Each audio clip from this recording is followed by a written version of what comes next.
there we go. And super warm welcome. This is the first, recording goalie talk in English. Oh, yeah.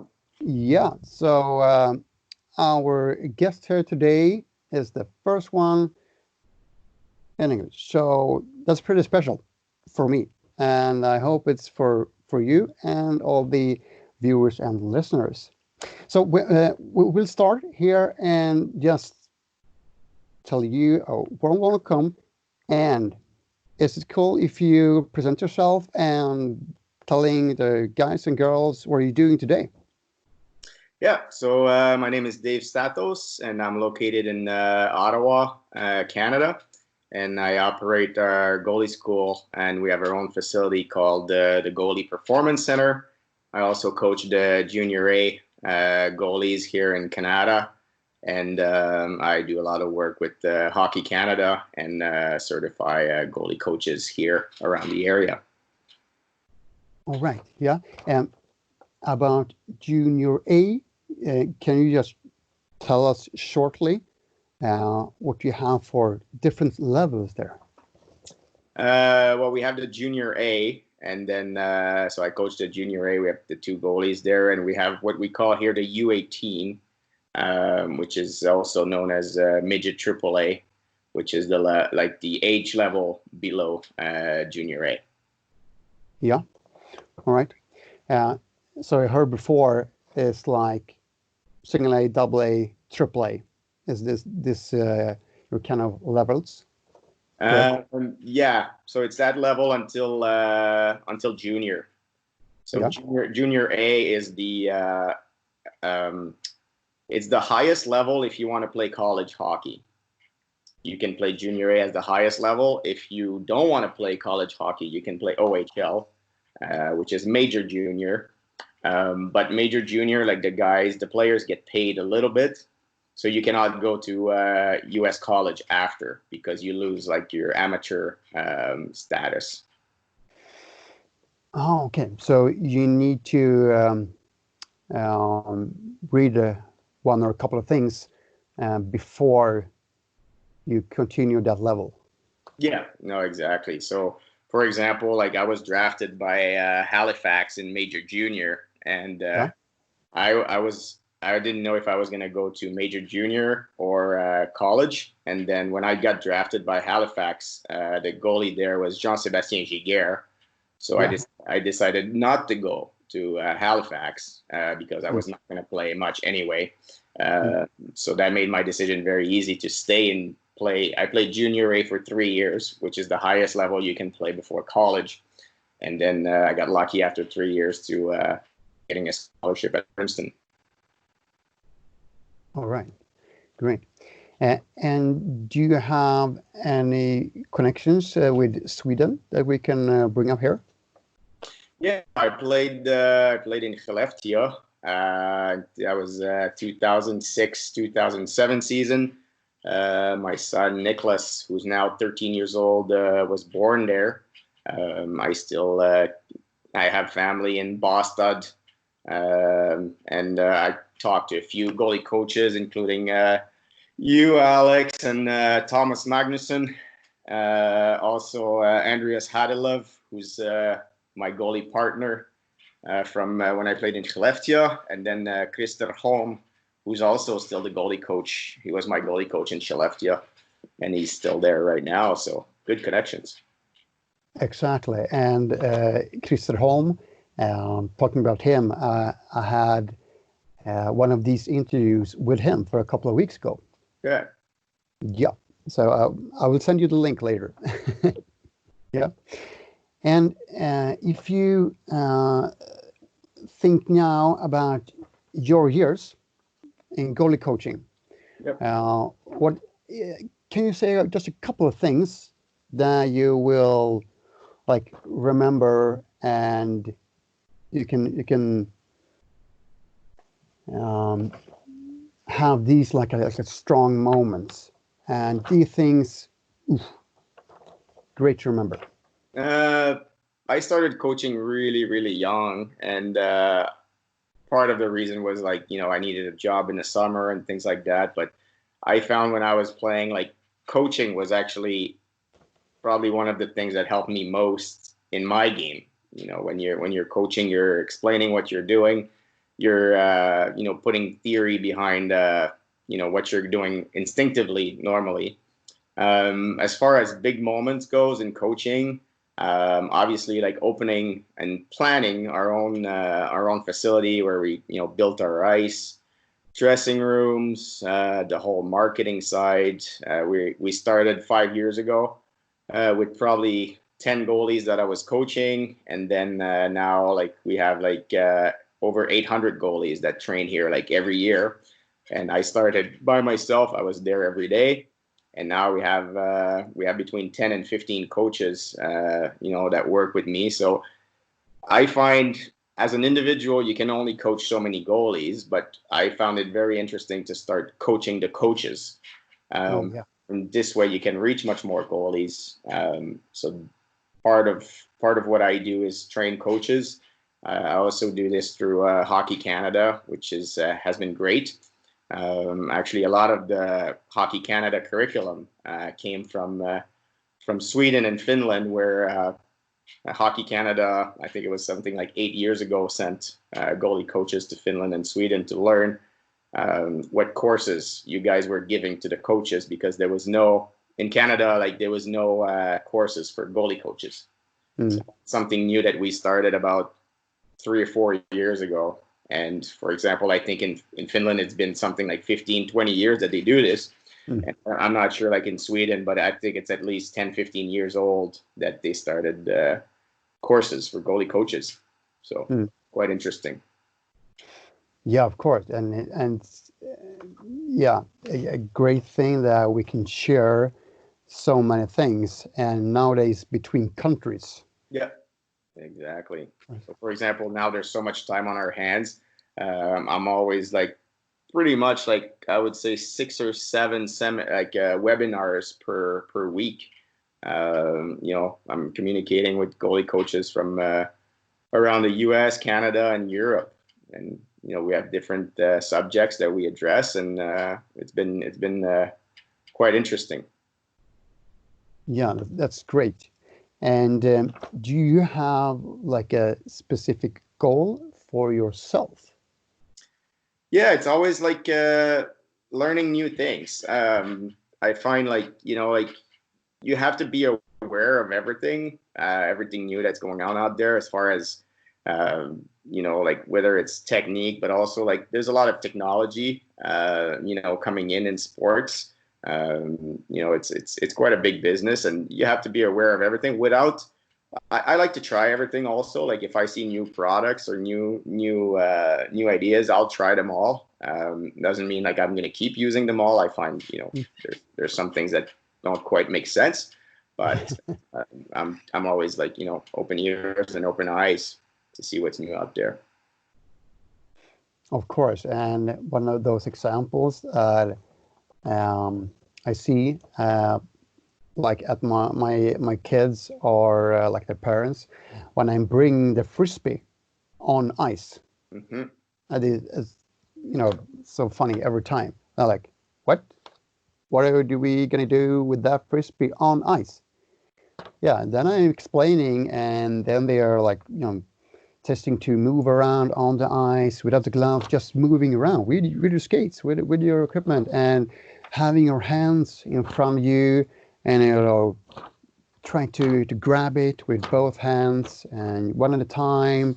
And of course, you're having your mask on, and afterwards, I'm like, "Ah, great! It was both fun, and now I have my hands, in front of the body." I'm like, "Yeah, exactly," and I've moved in like new ways with my skates and feet. I'm like, "Yeah, that's great." Yeah, absolutely. Have you been through those specific great fun moments with Yeah, your? like every time you do something different that goalies haven't done before, obviously, like sometimes they're out of their comfort zone. So, things that you've been doing instinctively without really thinking about it, all of a sudden become, you have to think about it more. There's a, I don't know if you've had it in Sweden, but we've used like the swivel vision goggles, where goalies can't see on the side. Yeah. And it forces them to turn their head and track the puck into their glove and blocker and body. And even like when I tried these with like, high level junior or pro goalies, like they have a hard time at the beginning because they say they can't see anything and they're just not used to turn their head. And it's really awkward when they use it for the first 5 minutes. And then when you take, after a while, you take them off and now you can see everything like on the sides and bottom and top. Then the tracking become much easier. Yeah, of course. Like a similar example when we, of course, using weights or anything in off ice or on ice in some way, and then take them off. Yeah. Oof. That feeling, so light, so fast, so quick, and to see the reactions and feelings, inside the goalies. I'm like, whoa, was that me? Yeah, it was you. You took the puck, and you seeing the reaction in the eyes, like, what? Whoa, was it me? Yeah, it was you. Great work. Absolutely. Yeah, but do you have like a golden rule in your goalie coaching, like this? Never, I will, go from this specific thinking rule on ice, off ice. Tell me. I find like I would say like that's the teacher in me also. I find like you have to have fun. Like I'm gonna work you very hard, but I want you to keep the smile on your face even when you're in pain. And if you learn how to do that whether it's on the ice or in your life, like you're going to be able to get through quite many things. And then, work ethic becomes, it's a habit, right? If you're not used to work to a certain level, it's going to be painful at the beginning. And then if you do it consistently all the time, then it becomes, just your routine. So you get out of your comfort zone at the beginning, and then you get more and more comfortable with that level of training. Yeah, exactly. You're getting more and more used to it. Yeah. Yeah. And what do you think of like goalie specific off ice training?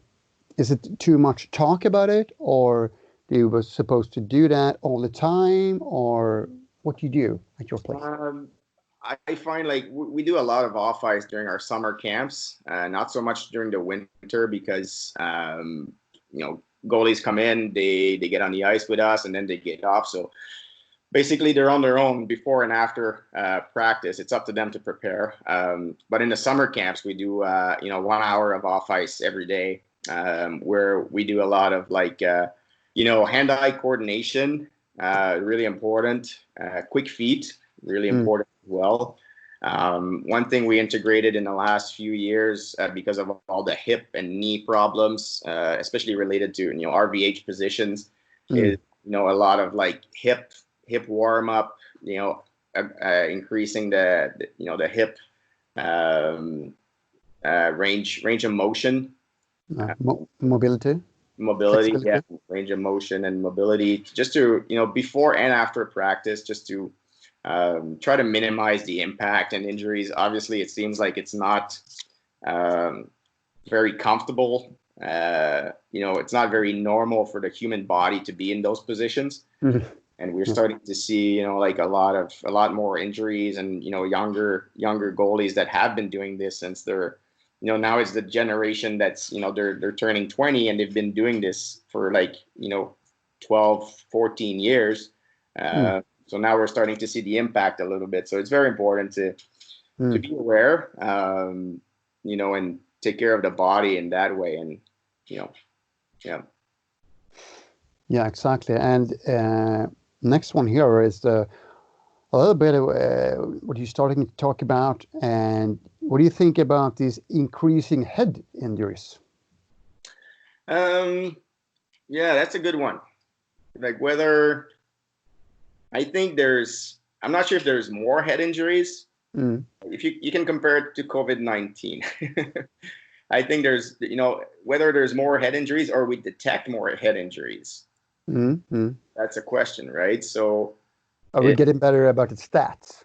yeah, are we better at detecting and like, realizing that somebody has a concussion, or is there actually more concussions? Mm. Mm. It depends how you see things. I find it seems to me like there's more injuries in general to goalies in the NHL now than there used to be. Um, if you take away like just the head problems, but if you take how many games goalies have missed in the last season in the NHL, there's quite many games. Mm. Whether we can attribute it to like players driving the net, really hard, and getting in the crease. So that could be like one possibility. The other thing we can think about is goalies. We talked about going down in RVH and different Mm. positions that are uncomfortable for the body. And then the other factor is, like you said, like like we're better. I think we're better at detecting concussions, Mm. which is a good thing for the sport. It seems across the board, like in every sport, they're getting better at that. Obviously, when you're playing, you don't always think it's a good thing when you're taken off the ice in the middle of the game. But believe me, I think when you get older, Mm.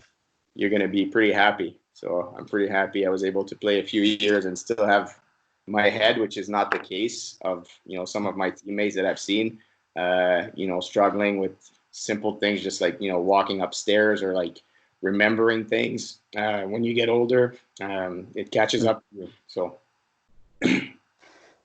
Of course, really important thing to talk about, and also talk about what we can do to improve our situation in the goal there. Yeah, absolutely. Yeah.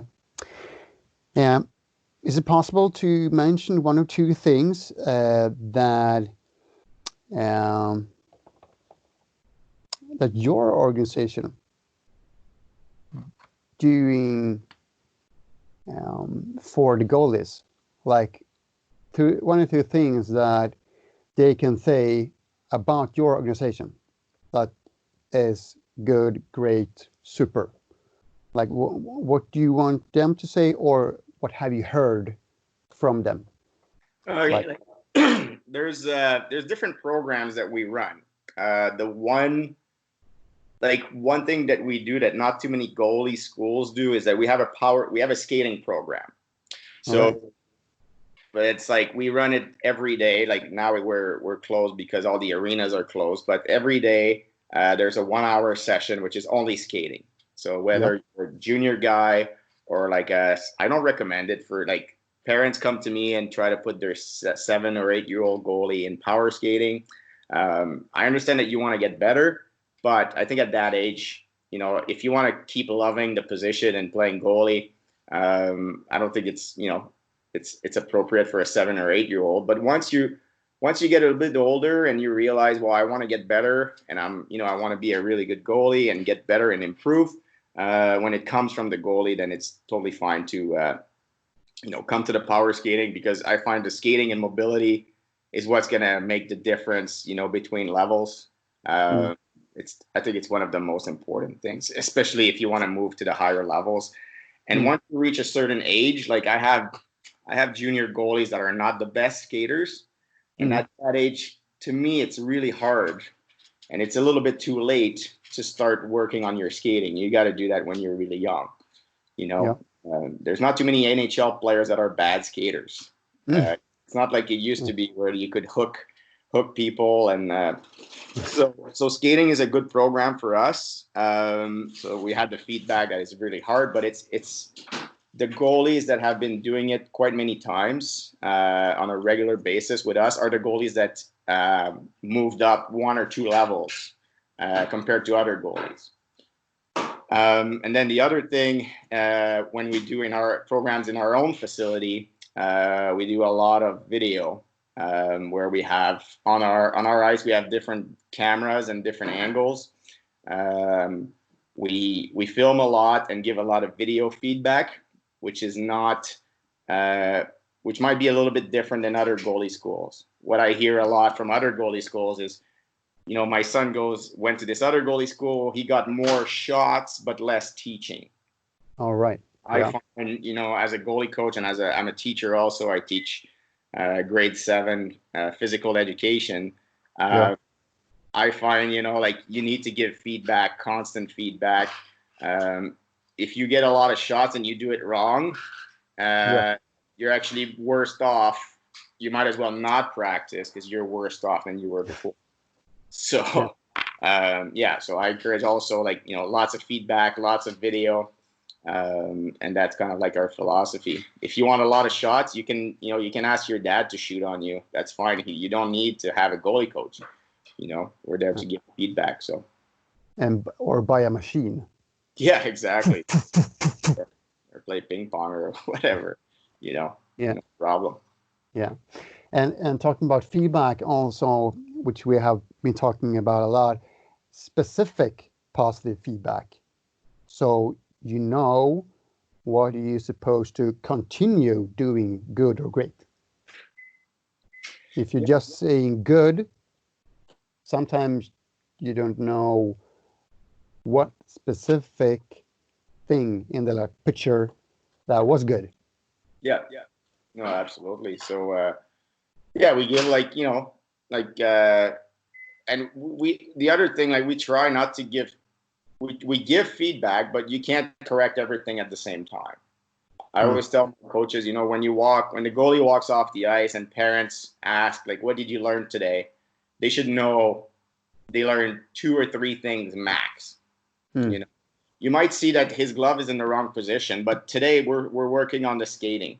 So you can't tell him your glove is too high and then you bend your knees more and then put your head forward, and you can't tell 6 different things to improve at the same time.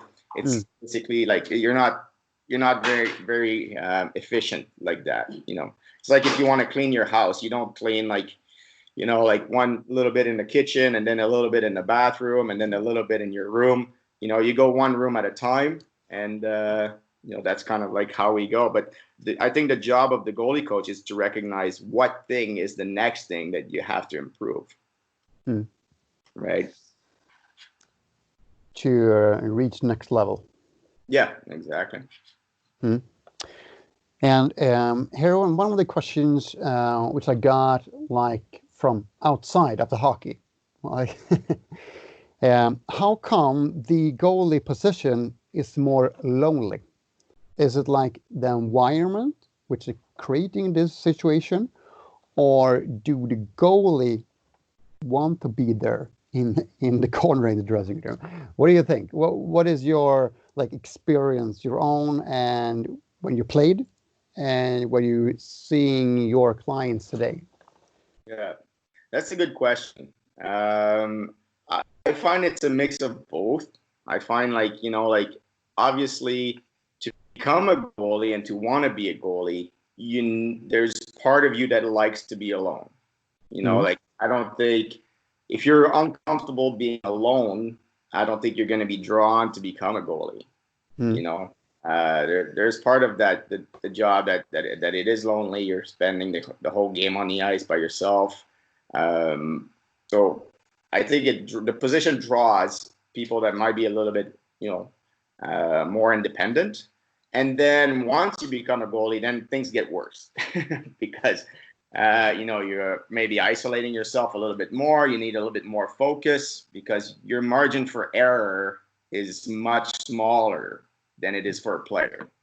That's exactly. And your responsibilities are much more, much more important. Your impact on the game, you have a more significant impact than any other player on the ice. So, it's more obvious if something happened. Yeah, absolutely. And you have to live with that. And it's not for everybody. That's the thing I tell goalies too. It's not for everybody. there's periods of your career you're going to feel like really, really bad. And that's normal. Anybody would feel bad in those situations, right? So it's not for everybody. Yeah. Now you already like told us a little about this next question, but do you have kids and do you want them to play goalie? Please give us a motivation. No, so what was it? So I have a kid, like I have my son Nicholas, who's 13. He's a goalie, and I never forced him to be a goalie. Yeah. Actually, like very, very young, he wanted to be a goalie, and I said no, not yet. I said like on your team, because when you're young, like when you're 6 or 7 years old, and you're the goalie in practice or in games, I find you're wasting your time. In Canada, like last year and before that, even like 6-year-old were playing full ice. So now they're playing cross ice. So they play in a smaller ice. But if you're a goalie in practice and you're 6 years old, the players can't shoot. And if you're a goalie in a game, it's the same thing. You're not getting anything to do. So I told my son, I said, you're 6, you're 7 years old. I said, like, you need to learn how to play hockey. So I don't want you to be a goalie. I want you to be a forward or defenseman, whatever. Learn to skate, learn the rules. And then if you want to be a goalie, we're going to do goalie practices on the side. So we went to, he would come to my goalie school. He had his own goalie gear, but on his team, he was a player. And then we were working on his goalie skills, like on the side. Like obviously, he got lucky to be able to do both. Most people have to make a decision pretty early. But that's a good question. Like how early should you become like a full-time goalie? That's a good question. Yeah, and of course I'm getting that question every now and then, and the environment, the team, of course the little girl or boy who's supposed to want to be a goalie. Of course, that is one piece in the puzzle. Yeah. Yep. Of course. Exactly. And parents too. It's hard for parents to see. I think in Sweden you must have a goalie coach for every team, or is there a goalie coach for every team? If you're like 7 years old, is there a goalie coach on the team? Oh, far from in every team or every organization. Far from that situation that you're having your own goalie coach in your team.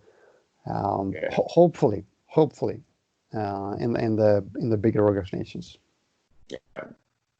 Yeah. So that's the thing too. If you're a parent and you're paying, like hockey is a very expensive sport, and your son or daughter is the goalie on the team, and everybody is getting attention, and your son or daughter is just standing there, like no coach talking to them for practice. Exactly. Remoting for parents to put your kids in that. Exactly. And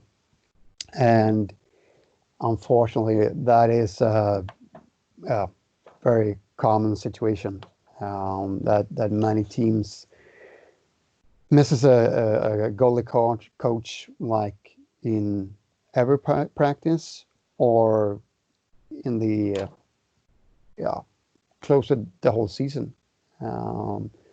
So during the years, I'm talking to many parents, goalies from like north to the south, and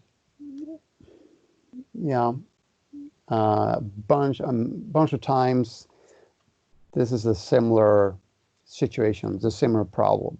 They're missing the goalie coach and the goalie practice time. Yeah. Yes. And that is why also that I want to like spread information and education. Yeah. No, exactly. Yeah. Baby steps. Yeah. Yeah. Next one is if you have like seen over the years one thing that is more positive, being better, or the opposite, being like worth in the situation around the goalie in the net. If you can tell us like one thing that is obviously better, and if you think nowadays something is worth. For the goalie position, you mean? Yeah.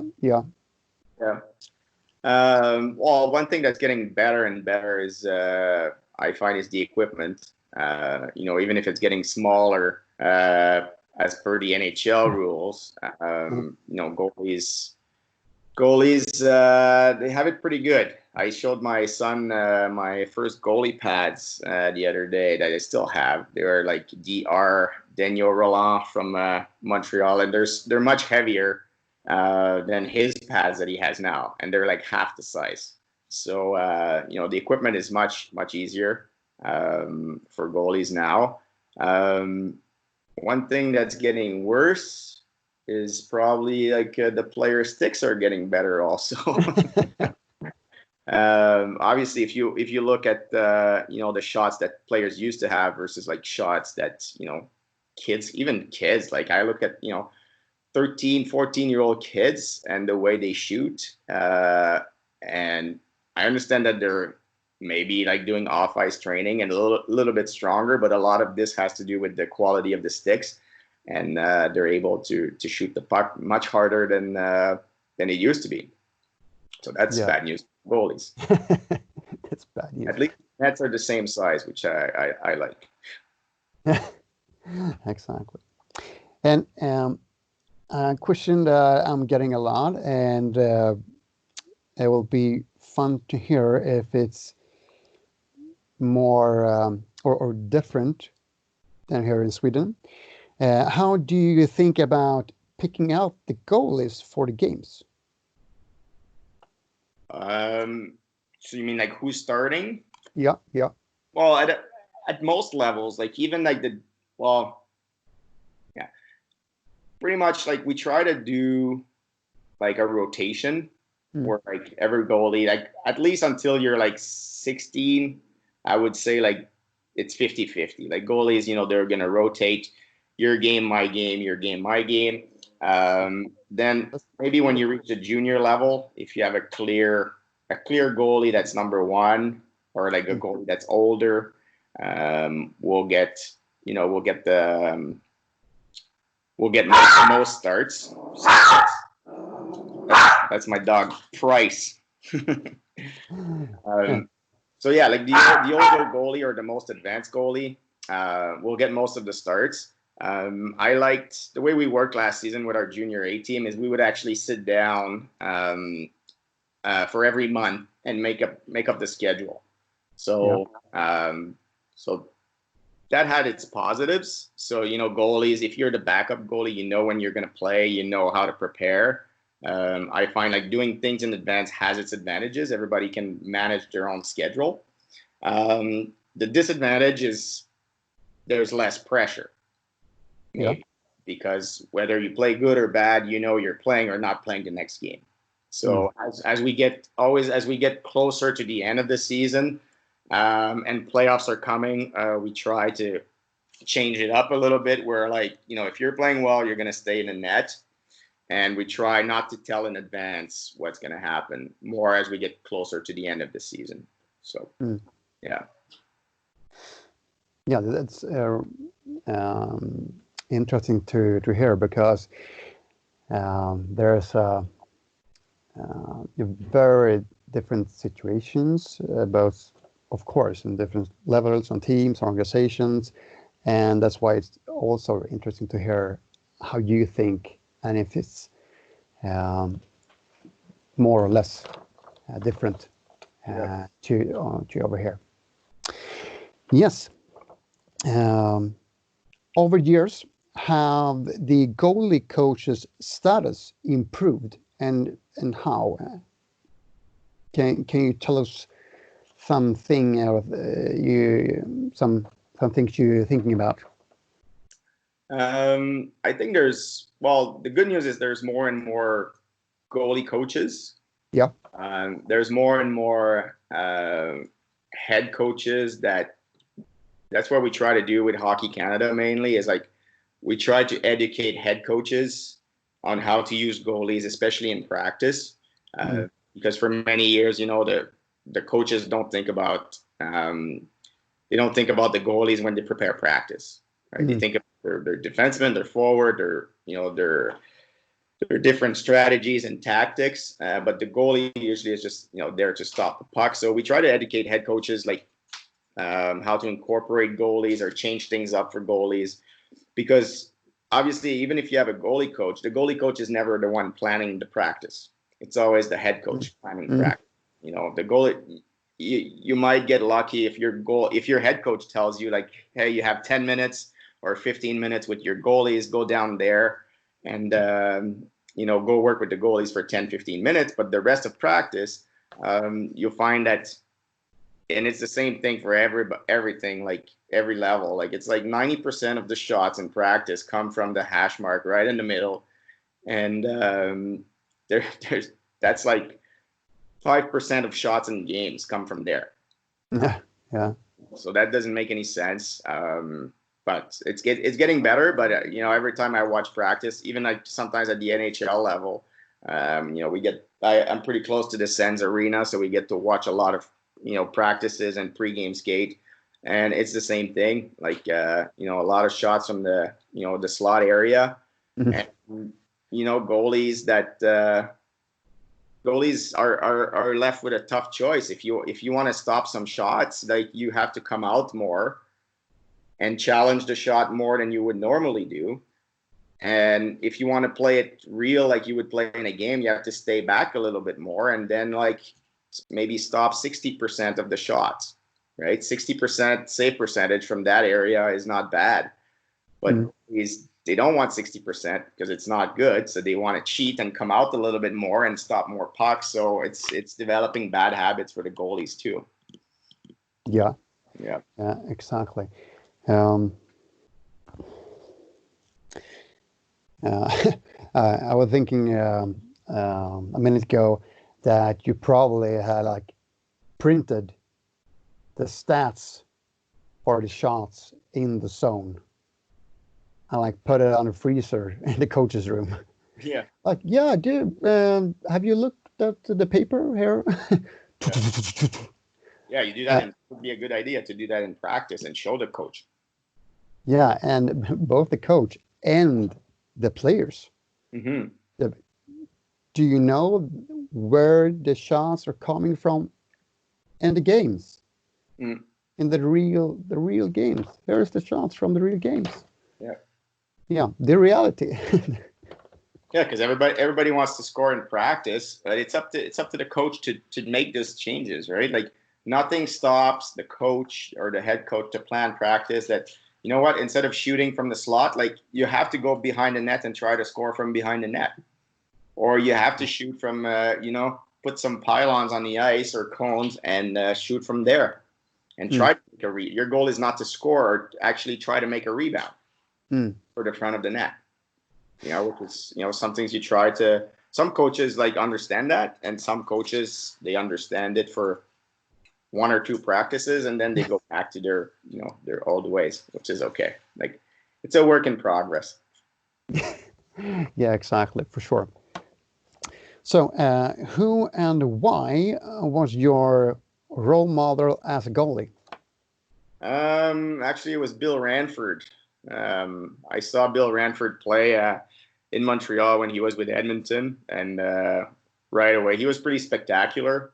He made goaltending fun to watch, which I find it's something that was gone for a while.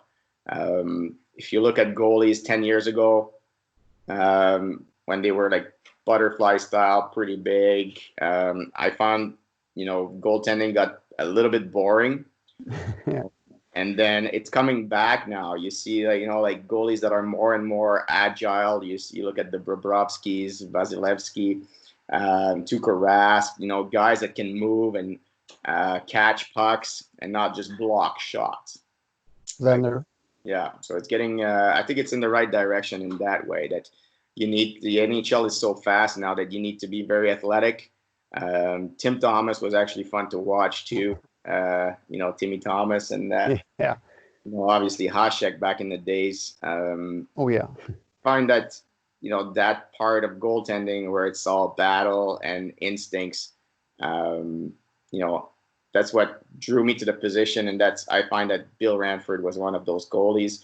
It's funny because I was watching. He's now a goalie coach in Los Angeles, and there was a webinar with him this week with the NHL Coaches Association, and how different it is for him to be a goalie coach now versus the goalie that he was.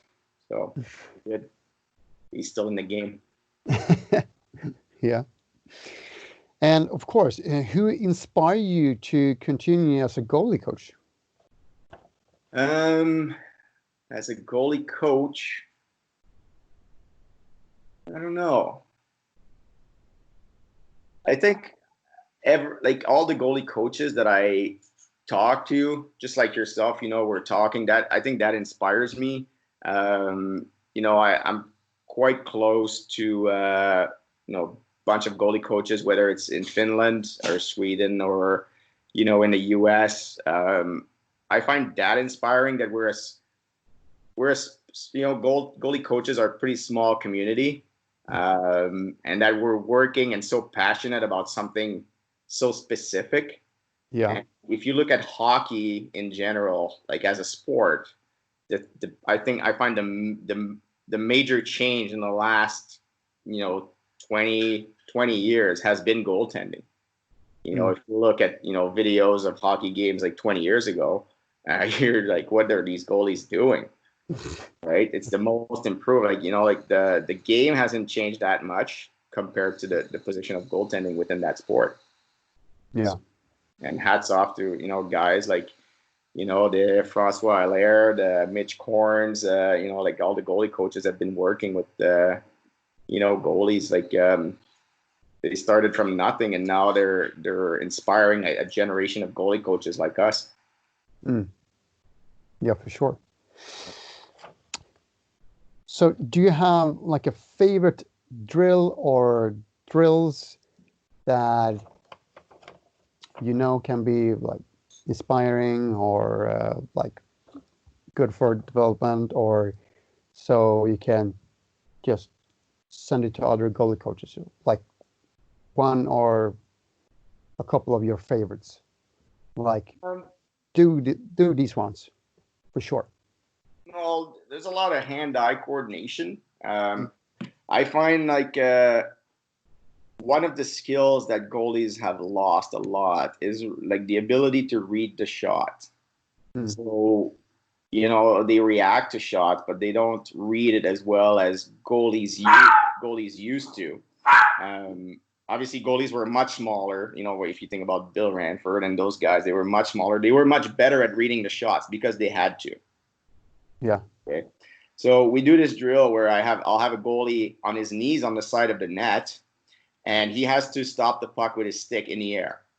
So the only thing he can do is actually read the shot, because you only have one chance. You're going to put your stick somewhere, and if you try to do it before the shot, you're never going to stop anything. And you find that goalies at the beginning, they're having a hard time, and the only way to be able to stop those shots is first you have to be patient. You have to look at where is that player going to shoot before you start moving. You can't just guess. So it teaches them patience. And then if you want to know where they're going to shoot, you have to read their hands, you have to read their head, you have to read the whole body, and then explode at the last second with your stick. So that's one thing that we do. We do it for fun too, at the end of practice. But I find that's a lost skill that goalies don't have anymore, because they rely on blocking, and it seems like goalies are play the game. Goalies aren't focused they're focused on what they're doing as a goalie instead of being focused on what the players are doing as a player. I don't know if you know what I mean. So yeah, but the things you're talking about, it's This goalie situation we have talked about for years, of course. We used to say instead of like a piece of plastic, which like gliding towards the post most of the time, instead of that, we want like a human inside the equipment, Yeah. which like looks and moves and yeah, playing goalie, acting goalie, and tracking the puck and look, where are my defenseman friends? Can I deliver the puck, or do I just sit here with my catch or my chesty? So, as you're talking about it, it's a lot of difference between the years in that kind of like acting or just gliding like a plastic piece. Yeah. No, exactly. And I one question I ask the goalies very often is like, do you think the player knows what you're going to do more than you know what they're going to do? Yeah. If as a goalie you do the same thing, it doesn't matter how good you are. If you do the same thing all the time, they're going to find a way to solve that. And you see that even at the NHL level, like some goalie comes in, like take Jordan Binnington, had a great rookie season, won the Stanley Cup. And then that was his first year. So teams didn't have a chance to watch him play that much. They didn't have a chance to adapt. And more, other goalie coaches around the league and teams are going to try to find cracks in his game. They will find cracks because everybody has, weaknesses. And it's going to be up to him to adjust and adapt, right? What's the book on this goalie? Well, they're going to find out, how to beat him, and then he's going to have to adapt. And some goalies are not able to do that. Look at the Jim Carreys of the NHL, or, goalies that had a really good, beginning in the NHL, and then other teams figured them out, and they were not able to adjust and adapt. So they didn't last very long. Of course. I agree with you totally there. What can you in the area or the hockey association do for equality regarding getting more female goalies and goalie coaches? Well, girls hockey has they have their own associations, so they're a little bit separate entities. Girls are always welcome in boys hockey, so girls can play boys hockey. Obviously, boys are not I never heard of any boy playing girls hockey. So more and more, like there's adaptations. I think the adaptations are more for the girls that are playing boys hockey. Like there's different rules, like they need to have their own dressing rooms and be treated like the same way and have the same advantages that other players would have. It happened, I think at a younger age, it doesn't really make a big difference. You get older, as your kids hit puberty in their teen years, it might be more, not really of an issue, but more of an adaptation, right? Like to be able to be respectful and, like make sure any girl on the boys team like feels welcome. Yeah, that's great. And a very common subject and question nowadays about, of course, the equality and why there is like few female goalie coaches too. So let's continue with that discussion too. You guys in Sweden, you have what's her name in Luleå? Doesn't like Luleå have a goalie coach female? Yeah, exactly. Yeah, I saw a video of her at a global goaltending retreat in Colorado. She was talking about the RVH, which was invented in Luleå. Yeah. You mean Nanna? Maybe. No. Yeah, I will look it up and send it, of course. And for sure, a couple of female goalie coaches will be in the series, in this interview series, because of course, that's also why I'm bringing this up, because it's really important to talk about. Yeah. So one of the things that very often is coming up, hockey is considered to be a very expensive sport, especially for goalies. So what can we do together to lower the cost and getting more people to be hockey goalie? I think it's always like the most expensive thing about hockey is the ice. I mean, as a business owner, you figure that out too. Like, if you own a arena or any place, like, it's quite expensive to keep the ice frozen. And that's why, like, compared to like soccer or football, like, or basketball, like, it's more expensive to play hockey because facilities are more expensive. And then obviously the equipment is more expensive, like the goalie equipment, much more expensive. I find there's a couple things that we did with our association here in Ottawa.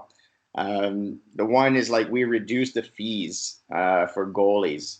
So at a certain age, goalies that are full time, they get a discount. So it's either like $100 or $200 depending on the year. So they pay less to play hockey because, first of all, one of the reasons is that they have to pay for their equipment. And another reason is usually they have to go and get their own goalie training on top of their team practices. All right. Becomes quite expensive. So some associations give discount. I know one association that what they decided is to be able to provide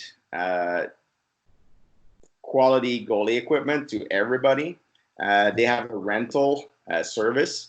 So basically, instead of paying, like full price for the equipment, and usually as you grow up, the equipment is not used that much, and then you're too tall and you have to sell it again.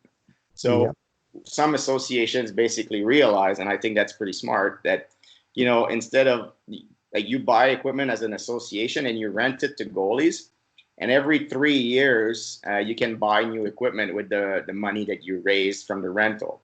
So it's cheaper for families because you get to rent it instead of buying it, and for association it's better also because they get more goalies this way.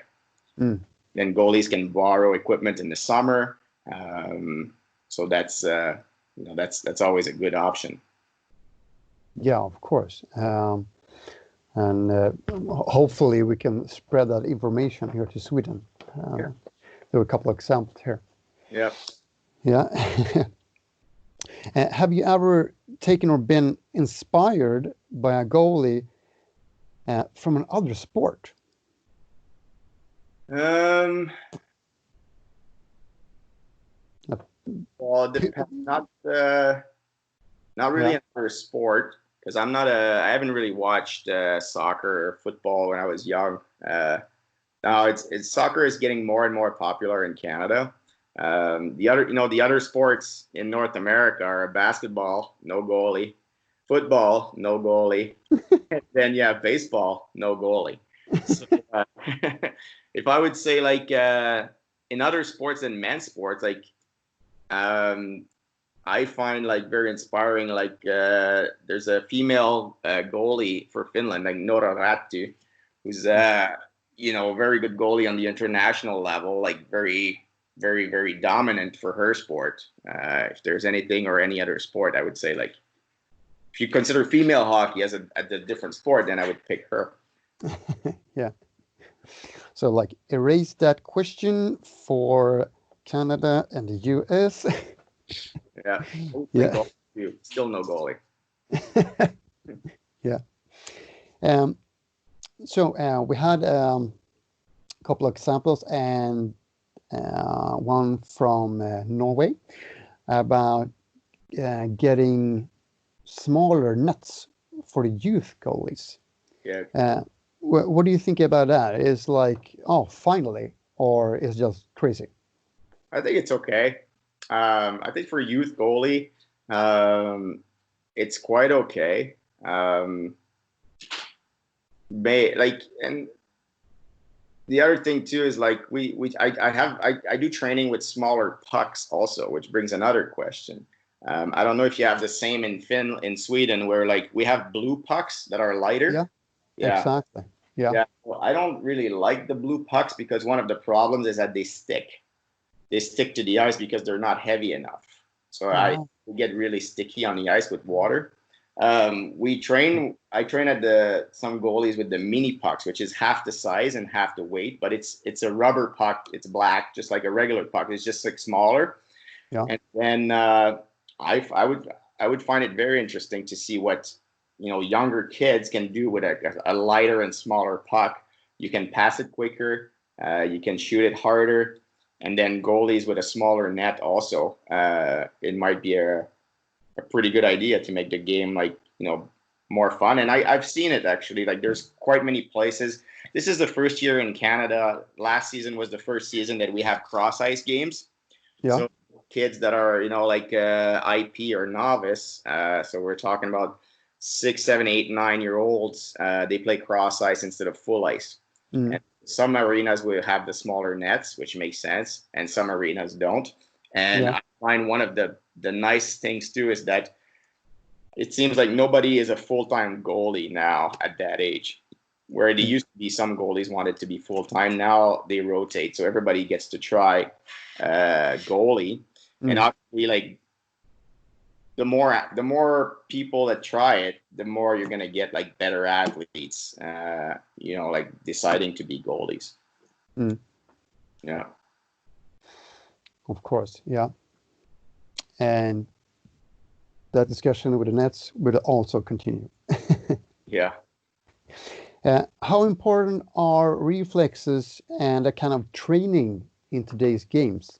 Talking about this plastic piece with just going to the post. Yeah, I think it's very important.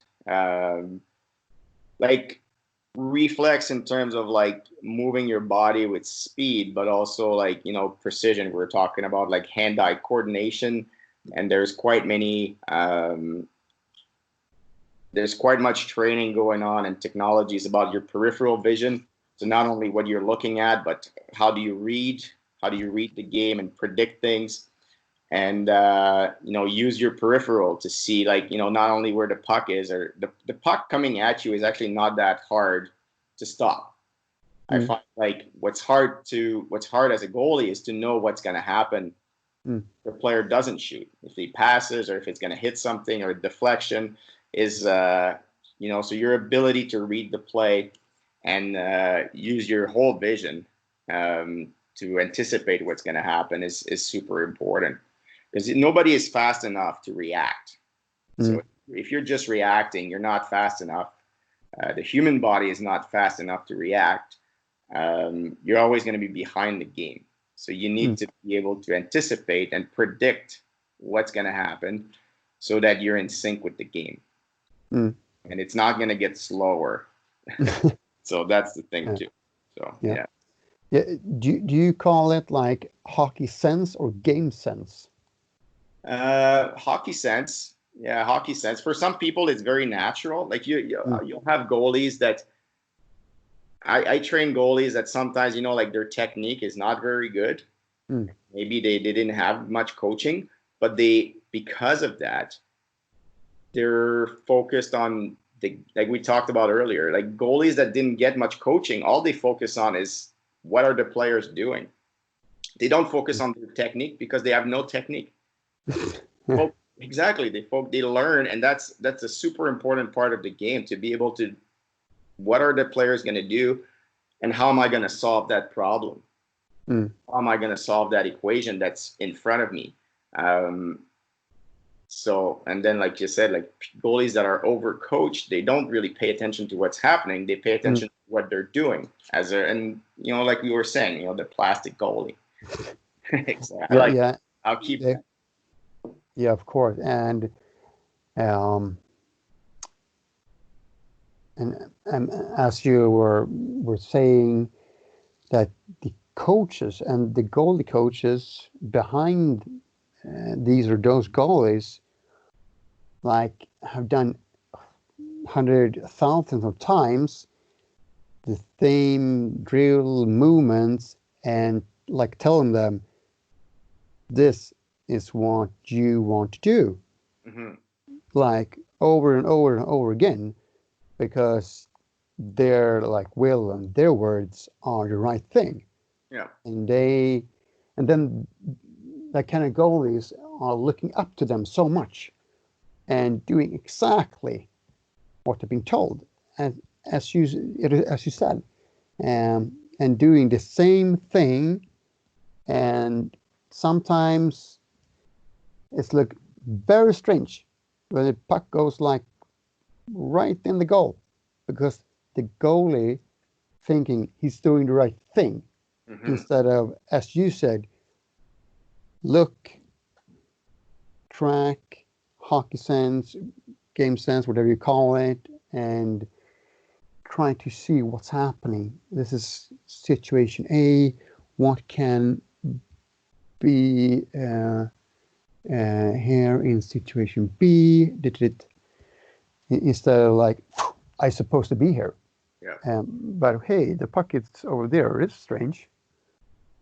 So yeah, Yeah. and that part is, it's kind of fun to watch during games. Yeah. Exactly. And then you get goalies that are really good in practice. Mm. They do the right thing technically, and in practice you control the environment. And then I think we all understand that the game is chaos. So then like the technique is that sometimes has to be out the window. And I find like one of the ways we've been training that it's not really a secret, but like to finish every time you do drills in practice, like finish the play. You make the save. If there's a rebound, the shooter has to play the rebound.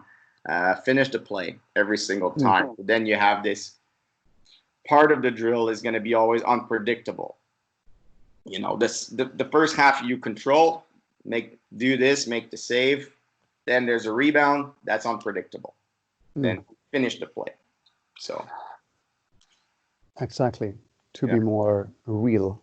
yeah, and less robotic. Yeah, exactly. So one of two last things here. If you thinking about the name, goalie coach or goalie, that I supposed to do next interview with. Goalie coach or goalie that you're going to Yeah, interview next? exactly. And you'll recommend this person to talk to. I'm going to recommend two Yeah. that were both my goalie partners. All right. So Cool. first would be Andreas Hadalov, Hadek, Yeah. who was my goalie partner, and Cool. he's in Malmö now, if I'm not mistaken. Yeah. Yeah. Last time. Probably. Yeah. And then the other one would be Jan Lundell, he's in Helsinki, and he was my goalie partner when I played for IFK. And Yeah. now he's a goalie coach for IFK, and he's involved with goalie coaching. And his son is supposed to go first round in the NHL draft this year. Whoa. Whoa. Yeah, Cool. so that would be a good one as well. And then you could compare like Finland and Sweden, and who's better. Yeah. Yeah. That would be interesting. Yeah. So, last thing, is it something that you thinking about and you want to share? You think we have missed talking about something, or yeah, you have your your time to just share what's on your heart. Um, well, I just like to say that like I go back to Sweden almost every year. We were supposed to go this year, but Yeah. I'm not available this year. But usually we'll come and spend like a few weeks in Sweden and a few Yeah. weeks in Finland every summer. So if there's, like we haven't had the chance to work together on the ice, we were planning to. But if there's any, goalie coaches in Sweden that have, want to share ideas or like would like me to jump on the ice in the summer with them, feel free to reach out to me. So I'll be more than happy to work together. It's always a pleasure, and that's what keeps me and a lot of goalie coaches going, I find. Yeah, happy to hear that. And I am, as I told you before, have been looking forward a lot to talk to you and doing this interview, and I appreciate it a lot. So thank you very much. Looking forward to talk to you soon. Bra. Yeah, yeah, exactly. So now we will just say thanks to everyone who viewed and listened, and see you soon, everyone. And I will talk to you a little more. So, hey då. Hey då, and thank you, everyone at home. Thanks.